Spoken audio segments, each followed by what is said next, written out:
6 مراحل ديال دوران ديال المياه، مثلا الواد ولا المهم هذه تحركات حجر ارضي ملي كيتحرك تيكون ملس بحال هكا، ما تتلقاش فيه مثلا بحال هذا الشكل هذا. هذه عينه ديال النيازك باين فيها الانصهار، القشره ديال الانصهار، وباين فيها كما كتشوفوا هاد الابهامات هادو، يعني هذه فيها في الشكل ديالها بانها عينه نيازك، مقارنه مع هذه باينه بانها حجريه. كاع الاحجار كاع العينات ديال النيازك في الشكل تيكون الشكل الخارجي ديالو كيحتوي على كيعطيك يعني معلومات بان داك الحجر ديال النيازك كتلقى فيه الانصهار، تتلقى فيه القشره، تتلقى فيه الابهامات، تتلقى فيه المهم واحد الشكل مخالف للاشكال ديال الاحجار اللي كيتواجدوا في الكوكب ديال الارض.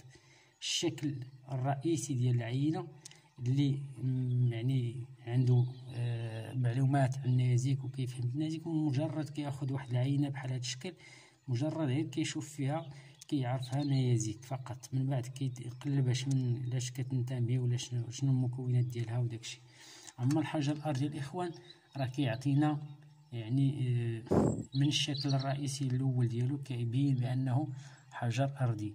كاينين عينات ديال النيازك اللي تيكونوا قراب جدا بحال هذا الشكل، ولكن ملي كدير لها واحد الفحص على الشكل ديالها غالبا كتلقى شي معلومات اللي كيوصف لك هذاك الحجر بانه ماشي نيازك.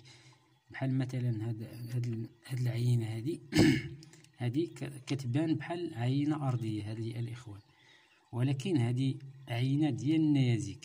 دابا هذه الا بغيت نعطيكم يعني الدلائل على بان هذه العينه نيازك غادي ياخذ الوقت كثير، غادي نخليها لكم ان شاء الله من بعد باش نزيدو نعطيكم هذه المعلومات على الشكل الخارجي ديال جميع العينات. راه كل عينه ديال النيازك الاخوان تيكون عندها الشكل الخارجي ديالها مخالف على العينات الاخرين. ديما ما كايناش شي عينه اللي كتشبه الاختها، ديما كاين واحد الشكل مخالف للعينه. وهاد الاشكال هذه الخارجيه الاخوان هما المهمه الانسان يعرفهم باش يحاول يفرق بينهم وبين الاحجار الارضيه. باش ما نضيعوش الوقت بزاف على هاد العينات الاخوان، كما شرت لكم على ان هاد العينات هادو راه الاخوان كاين واحد يعني الاخ صيفط ليا قال لي راه عندي بحال هاد العينه ولكن في واحد اللون قهوي. الاخوان هادو راه تقدر تلقاهم في جميع الالوان. هاد الشكل ديال العينات بحال هكا تقدر تلقاها في بحال هاد اللون، تقدر تلقاها في هاد اللون مغلوق، تقدر تلقاها يعني في واحد العدد ديال الالوان، ولكن هذا لا يعني بانها عينه نيازك، غادي تكون غالبا عينه ارضيه. اعتذر استسمح.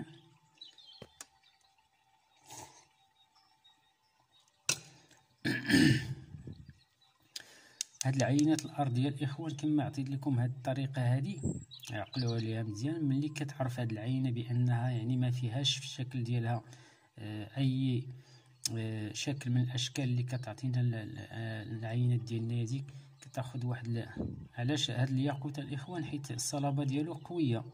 بالنسبه للصلابه ديال الياقوت راه كاينه 8 تقريبا، بالنسبه للاحجار راه الصلابه ديالهم ضعيفه مقارنه مع الياقوت. داكشي علاش هذا ضروري يكون عندك تخدم به بحال ان تيستر كدير به عمليه ديال الخدش. هانتوما الاخوان هذا دابا دليل على ان هذه عينه ارضيه. عقلوا عليها وحاولوا اللي عنده يخليها تكون عنده بحال حجر اللي يكون يخلي عنده في الاخر ديالو باش يعقل عليه وصافي، يعني يكون عندك واحد ولا جوج فقط.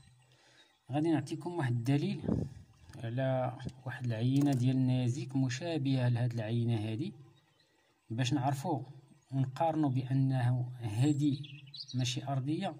هاد العينه غادي تعطينا الشبه ديال هذه ولكن